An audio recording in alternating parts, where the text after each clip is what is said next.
Hi, post-production history of everything here. I am still quite sick, so Anamaki has taken the reins for this one. Make sure you sub to his channel, he's fantastic. He's also helped me out a lot by doing this, so cannot thank him enough. When you walk into the Armour Museum in Cairns and see this thing, you kind of just have to take a moment. Because good lord, pictures do not do this thing justice. It's just big. Really big. Like, bigger than the biggest thing you could possibly think of, and then double it. You may think it's a long walk to the corner shop, but that's just peanuts to a walk around this thing. To the point that when you read the stats sheet, it doesn't really seem, well, real. We are, of course, talking about the one, the only, 2S7 Pion. Welcome back to Armour Week. As we get closer to Oz Armour Fest, History of Everything's patrons thought that this vehicle deserved a shout-out, purely for the insanity of it, and the fact that the museum actually has one that you can poke, prod, climb on, etc. And given that it's a Soviet vehicle, of course, I am the one drafted into presenting it. Because Ho has been struck down by counter-revolutionary microorganisms and currently sounds like he's been working a night shift in Soho. In any case, we've got an upload schedule to keep, better than mine anyway, and thus, we're just gonna have to get started. So, in the immortal words of the late, great space pioneer Yuri Gagarin, let's go!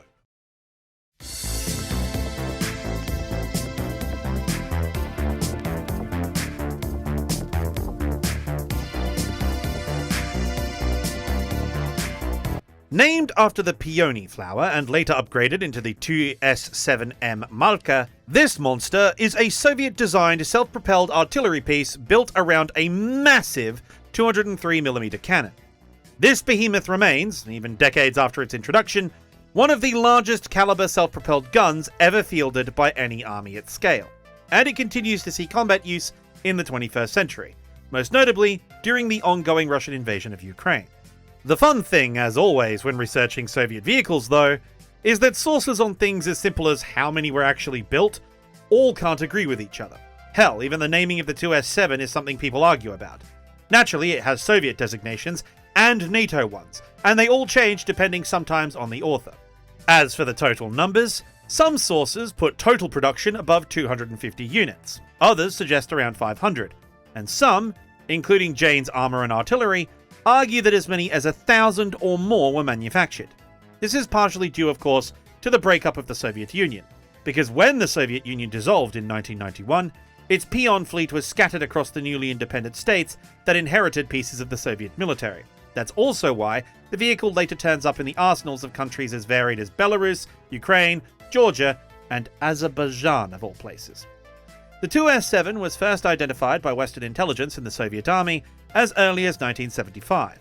Rather than adapting an existing armoured vehicle hull, likely because the gun is just bloody enormous, Soviet engineers built the Pion on a purpose-designed tracked chassis that borrowed a number of automotive components from the T-72 and T-80 main battle tanks then entering service at the time. The result is a long, low-slung vehicle with the enormous 2A-44 203mm gun mounted externally at the rear of the hull. Crew protection is not really a factor here, as it's not expecting to get shot at, and honestly, can you imagine trying to put a turret on this thing? Even if you wanted to, just how? The gun barrel alone is about 12 meters long and weighs roughly 14.6 tons, with a rated service life of around 450 rounds before it needs replacing. Though operational conditions in combat such as Ukraine has required them to fire a lot more than that. And because a piece of artillery this large produces a blast over pressure capable of injuring or incapacitating anyone standing too close to it when it fires, the Pion is fitted with an audible firing alarm, which has a several second sequence of warning tone sounds before each round is released, giving crew members and anyone nearby time to brace, lay on the ground, hold onto your pants, or move clear, or just pray.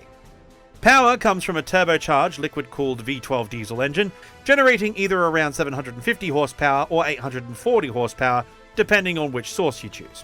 And frankly, when dealing with Soviet sources, it's possible both of them are correct and are referring to changes in design and tinkering, or both are wrong.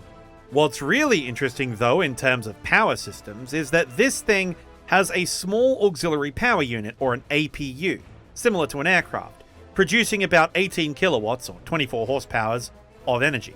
And it allows onboard systems to keep running even when the main engine is switched off, the idea being that this keeps the vehicle humming during extended halts without unnecessarily burning through fuel, because, well, I mean, just look at the size of this thing. The vehicle also incorporates a self-entrenching capability, letting the crew dig the hole in for extra protection, and an overpressure system designed to defend against chemical, biological, radiological, and nuclear threats by keeping contaminated air out of the crew compartment. And speaking of the crew compartment, to man this monster requires a lot of people. Each vehicle requires a crew of about 14, split between the gun vehicle itself and a separate ammunition and support vehicle that travels with it.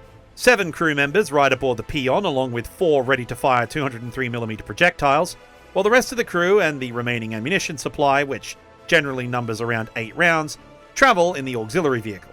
And finally, you have the purpose of a self-propelled gun in the first place: actually firing shells at the enemy.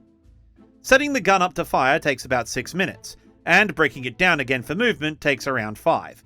This short time does give it the ability to engage in shoot and scoot tactics, while survivability is enhanced by the fact that the gun is, well, there's no really other words for it, gigantic, meaning that it can fire from significant distances away. And this extra size has a direct correlation in terms of firepower. The base 2S7 Peon can strike targets out to about 37.5 kilometers using standard ammunition, a range that can be extended to roughly 47.5 kilometers with rocket-assisted projectiles. Beyond conventional high-explosive shells, the gun is also capable of firing nuclear artillery rounds because, you know, the Cold War. Everyone was doing it. And besides, if you're going to go this big, you might as well get the most bang for your ruble, I guess. Now, all of this is very impressive. In fact, it's incredibly impressive. But you may have come to a really easy conclusion. And that is, building this thing was a pain in the ass. The tracked chassis was built at the Kirov factory in Leningrad, but the gun and its mount, meanwhile, were manufactured separately at the Titan Barakadi plant in Volgograd, which, for those geography aficionados among you, will note are 2 opposite ends of the country. But this is the Soviet Union. We don't worry about little bureaucratic hurdles like the vastness of the Russian steppe. Besides, the Volga River goes right into the middle of European Russia, so when Titan Barakadi finished building the gun, its barrel, the breech, and the mountings for the vehicle, all they had to do was put them on barges and float them upriver and then carry them by train to the assembly point. And honestly, what's 25 tons of steel between friends and the railway infrastructure of the Soviet Union, right? I mean, come on, it's nothing. And evidently, the Council of Ministers thought it was a worthy expense, because an improved version, designated the 2S7M Malka, entered Soviet service in the early to mid-1980s, with an upgraded fire control system, which nearly doubled the practical rate of fire from about 1.5 rounds per minute to around 2.5 rounds per minute. And this modernization also allowed it to carry more ammunition, with its onboard load increased from 4 to 8 projectiles, and then of course, more followed in the support vehicle. Funnily enough, the Russians actually struggled to use this thing from about 2014 onwards, because the vehicle's original components, including elements of the gearbox and engine, had historically been produced in Ukraine. New components were designed and manufactured domestically at the Ural Transmash plant in Yekaterinburg. Russian state media reported the modernization program as substantially completed by December 2021, describing the upgraded Malka, paired with a modernized command vehicle using GLONASS satellite navigation, as one of the most powerful self-propelled artillery guns in the world. In reality, it's still an old Soviet gun, but now it has new glasses and a fancy new dress. The first operational combat deployment for the 2S7 Pion was, of course, during the Soviet-Afghan War of 1979 to 1989. But the effectiveness of the vehicle is quite debatable, and is still debated ad nauseum like every Soviet combat vehicle to this very day. Many sources claim that the terrain of Afghanistan hindered its deployment and operation, but if it did manage to actually fire and hit its target, then it proved extremely effective. So it's a bit of a column A, column B situation here. The 2S7 did see extensive use though in the Chechen Wars and proved far more effective in this conflict. However, the Peon's combat service is not limited to Russian and Soviet hands. The Pion has also appeared in several other conflicts. Georgian forces operated the type during the brief Russo-Georgian War of August 2008, and by the war's end, 5 Georgian Peons had been visually confirmed as losses, 4 destroyed and 1 captured by advancing Russian troops. In Ukraine, the system was pulled out of long-term storage and reactivated in late 2014 amid the war in the Donbass. Footage released by Azerbaijan's defense ministry also showed the country's own Peons in action during the 2020 Nagorno-Karabakh war against Armenian forces. And of course, the system has featured prominently on both sides in the full-scale Russian invasion of Ukraine that began in 2022. Russian 2S7s were photographed massing near the Ukrainian border in the weeks before the invasion that they at the time claimed wasn't going to happen, but anyone with eyes could see it being planned. Ukrainian forces, for their part, were reported to be using their own Peons in combat as early as the 25th of February 2022, just a day after the invasion began. By June 2023, Ukrainian crews had begun firing American-supplied M106 high-explosive 203mm shells originally designed for the US M110 howitzer through their Peons. On the Russian side, continual use of the Pion in the same war was documented by Western media as early as May 2022, with satellite imagery later confirming Russian 2S7s deployed en masse south of Donetsk in September of the same year. Many of these systems have been destroyed during the war in Ukraine, particularly on the Russian side, as newer and more modern artillery pieces, more capable of shooting and scooting, have entered service with Ukraine. The fact of the matter is that this big, bulky, and by modern standards, slow piece of kit just isn't up to the speed of modern war. Today, Russia remains the single largest operator, holding roughly 60 modernized 2S7Ms in active service, alongside some 260 older 2S7 Peons kept in reserve. But again, this is according to 2022 estimates from the International Institute for Strategic Studies, and of that number, we just do not know how many Ukraine has destroyed. Conversely, Ukraine restored around 99 Peons to active duty from reserve stocks in response to the wars in Donbass and the broader Russian invasion. But again, we don't know how many are left. Belarus has maintained a fleet of around 3 dozen since at least 2010. Smaller numbers have also been fielded by North Korea, reportedly around 180 or so. Azerbaijan has at least a dozen, and oddly enough, Angola, of all places, reportedly, also has about 12. At the end of the day, though, numbers, stats, all that doesn't really matter. This thing is just cool. It's big. One might even go so far as to say, it's huge. Bigly, the biggest gun you've ever seen. And quite frankly, it's a Wunderwaffe. Also, it's just really interesting. Even if it is kind of... Okay, no, scratch that. Even if it is actually completely ridiculous. But hey, if you find yourself at Oz Armour Fest, then you can go and have a look at one. And I'm sure you'll agree, it's actually kind of awesome. What? You thought the video was over? Ha! This is the Soviet Union, motherfucker. You think you can get out of it that easy? That was just History of Everything segment. It's time to go off script, boys and girls, because if you think that gun's big, well, in the immortal words of a great man, mine's bigger. You see, while the Pion is one of, if not the largest self-propelled howitzer to enter regular frontline service in large numbers, it wasn't the largest the Soviet Union ever built. Oh no. They got bigger. Much bigger. Introducing the 2B1 Oka, a 420mm smoothbore mortar/howitzer capable of firing a 3/4-ton nuclear-tipped artillery round at targets over 25 miles away. Oh, and it also had a sister, the rifled howitzer variant, designated the 2A3 Condenser. Yes, really, the Condenser. Or Object 271, if you want to use its prototype designation. These two monolithic life termination facilitators were developed at the behest of the Council of Ministers of the Soviet Union in the year 1955. They were developed as a response to the nuclear artillery under development by the West. The most famous, of course, being the legendary Atomic Annie. Several industrial plants across the Union were brought on board to make these gigantic guns. The two main ones being the exact same factories that would end up building the Pion. The Leningrad Kirov plant of Kotlin Design Bureau fame, and the legendary Barakadi tractor factory in Stalingrad, now known as Volgograd. That's the place where all the stories of T-34s being rolled off the line and straight into battle come from. The problem was, of course, the sheer size of the weapon system required to meet the criteria set out for them by the Politburo. It was apparent that literally the only vehicle chassis that could mount these weapons was that of the Joseph Stalin series of tanks, namely the latest experimental model, the T-10M, or Object 730, or the IS-8, or the Joseph Stalin 8 model, or, you know what, Soviet naming conventions, as we've established, are ridiculous. In any case, these chassis were typical of late World War II heavy tank designs.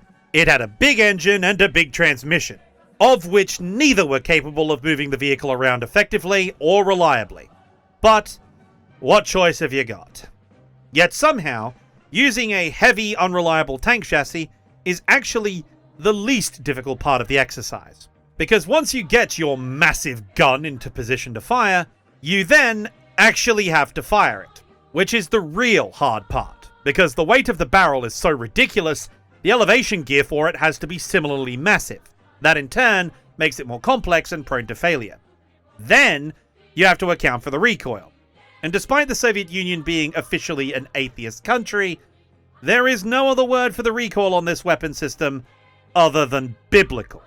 So they had to mount recoil dampeners and reinforce just about everything on the vehicle just so it wouldn't tear itself in half when it fired. And even then, the 2A3 howitzer variant, despite these improvements, not to mention the insane weight of the T-10 hull itself, would roll back as far as 7 or 8 meters, or over 20 feet, when fired. For perspective, these vehicles weighed almost 60 tons. 60 tons! It's almost as much as a King Tiger without any armor. Yeah, it was that heavy. And that, ultimately, was the problem. They broke down constantly. The barrel length was longer than most of the trains used to transport it. It warped the rails when it was on said train. It couldn't fit through half the tunnels. It was too heavy to cross bridges without breaking them. Firing the gun on either variant would threaten to tear the entire assembly apart. The transmission, the engine, the running gear would all shatter at even the slightest exertion outside its operational parameters due to the weight, and on top of all that, it had a movement range of just 100 miles on one tank of gas. And that's assuming you're driving over flat plains at peak fuel efficiency while nothing mission critical breaks. Something we've established is unlikely. And, on top of all of that, crew safety and survivability is basically nil, and all the problems with overpressure facing the Peon are turned up to 11.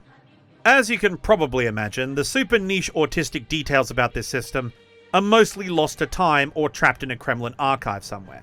For the simple reason that, like a lot of Soviet limited production designs, it was promptly abandoned in favor of better systems for the mission and thus not properly documented. In this case, thanks to Big Man Nicky, it was replaced by theater ballistic missiles like the Scud and the Tochka. But you'll note, I said limited production, not prototype. Because guess what? It actually entered service. It went on parade in Red Square. I have it on film. And it went on field exercises. They built 9 of these things across both the mortar and howitzer variants. So it technically still counts as a frontline service howitzer. Take that, history of everything. I win. Anyway, go see the ARMOUR Museum. It's really cool. It's actually one of the best museums in Australia. But if you want to see something better, come subscribe to me and learn about actually combat-relevant flying machines, rather than these useless metal box things driven by losers. Instead, come follow a group of real sunglasses-wearing Mach 1 chads. I've been Animarchy. The first part of this script about the inferior gun was history of everything read by me. Regular programming will resume shortly. See ya!